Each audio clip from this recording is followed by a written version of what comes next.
السلام عليكم ورحمة الله وبركاته. عاملين ايه؟ ان شاء الله يا رب كده تكونوا بألف خير وصحة وهنا ان شاء الله.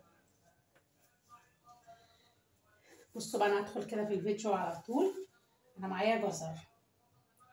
بصراحة الجزر الايام دي في السوق حلو جدا جدا جدا، ومعسل كده ومسكر وحلو. وحلو كده ان احنا نجيبه نخلل شوية جزر كده حلوين بصراحة. يعني انا من عشاق المخلل الجزر، بيبقى حلو جدا. ومعايا فلفل طبعا اهو، فلفل حامي. خللوا معاه برضو الفلفل بيبقى حلو. خضار الايام دي حلو جدا في السوق. هنخلل بقى شويه المخلل الجزر الحلوين دول باسهل طريقه، وان شاء الله ناكله بعد يومين على طول. طريقه سهله وبسيطه وسريعه، ومن المخللات الحلوه جدا جدا جدا في البيت. هخلل الجزر. بصوا طبعا انا جايبه، بصوا البطرمانات، بصوا غسلتها طبعا وعقمتها. غسلها طبعا حلو جدا وسبتها تصفى وعقمتها. ومعايا طبعا الميه اهي.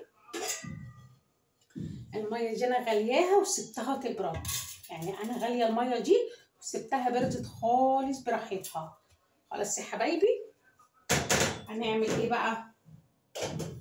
نسمي الله كده ونصلي على الرسول ونشوف هنعمل ايه. اول حاجه معانا شطه، معانا ليمون. معانا الشطه ومعانا الليمون. خلاص يا حبايبي، زي ما قلنا معانا الشطه ومعانا الليمون، ومعانا 3/4 كوبايه خل، معانا طبعا الملح ومعانا الميه.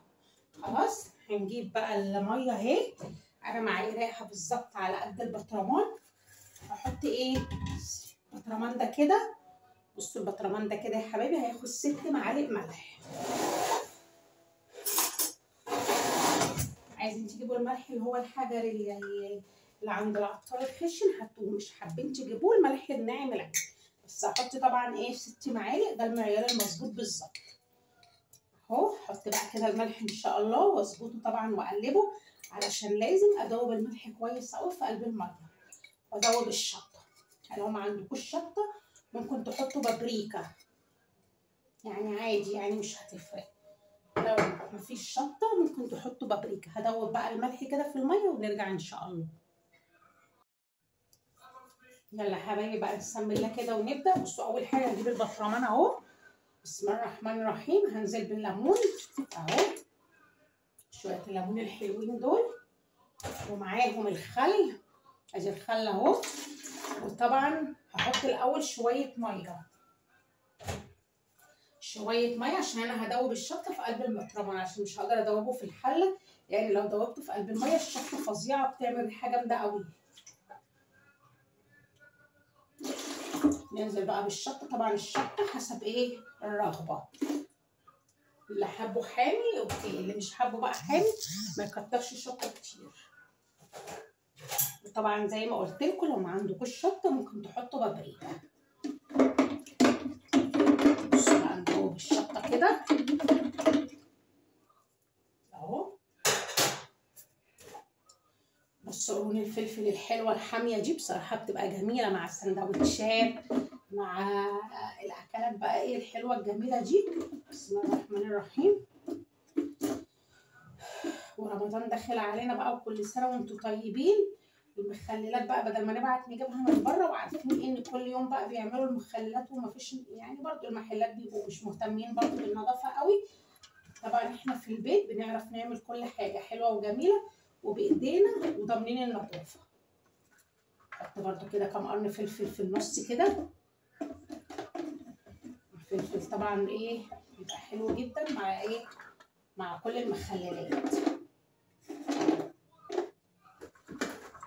اهو. نعبيه بقى كده. والفلفل لما بيتحط في النص بياخد من طعم الجزر، والجزر بياخد من طعم الفلفل، بيبقى حلو جدا جدا جدا.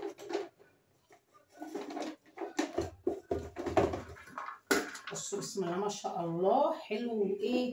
يعني اما نشكله كده، حابين تحطوا فيه مثلا القرنبيط، حابين تحطوا فيه لفت، حابين تحطوا اللي انتوا بقى حابينه، اي حاجه.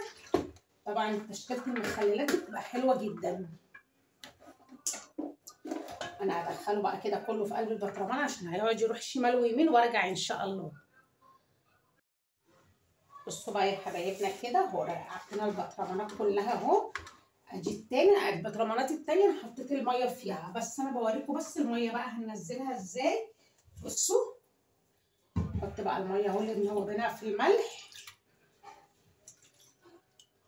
بصوا البطرمان شكله طبعا حلو جدا ويفتح النفس وهيتخلل في ساعتها، اللهم صل على النبي، هتحتاجيه في رمضان، لان احنا في رمضان كل يوم بنبعت ايه نجيب مخلل، لان الاكل ما بيدخلش في رمضان بصراحه الا بالمخلل. حابين تزودوا الشطه، انا حاسه ان هو عايز كمان شويه شطه، حطوا الشطه. بس الشطه اهو، لان المخللات حلاوتها في ان هي بتبقى حاميه شويه.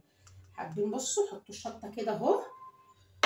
طبعا الشطه بتحمي المخلل وبتخليه ما يطلعش عليه برضو ايه الرمل اللي من فوق ده.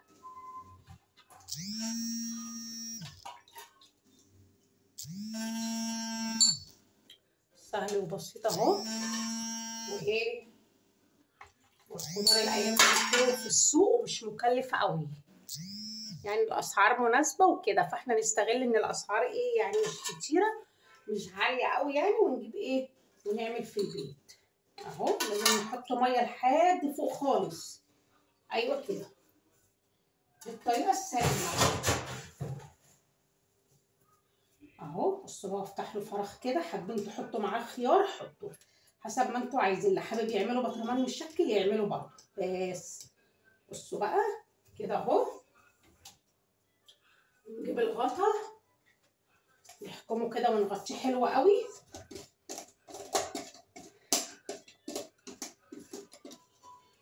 لا ده غطا البطرمان التاني، ده الغطا بتاع البطرمان ده اهو. بصوا حبايبي بصوا، ايه رايكم بقى في العظمه دي؟ ونبقى نقلبه بقى كده كل شويه واحنا داخلين خارجين في المطبخ عشان ياخد ايه من اللي تحت يطلع فوق واللي فوق يطلع تحت اهو. بصوا ايه رايكم بقى في العظمه دي اهو؟ عملنا احلى بطرمان مخلل زي اللي في المحلات بالظبط، زي اللي بنبقى نجيبهم المحل بالظبط. ايه رايكم؟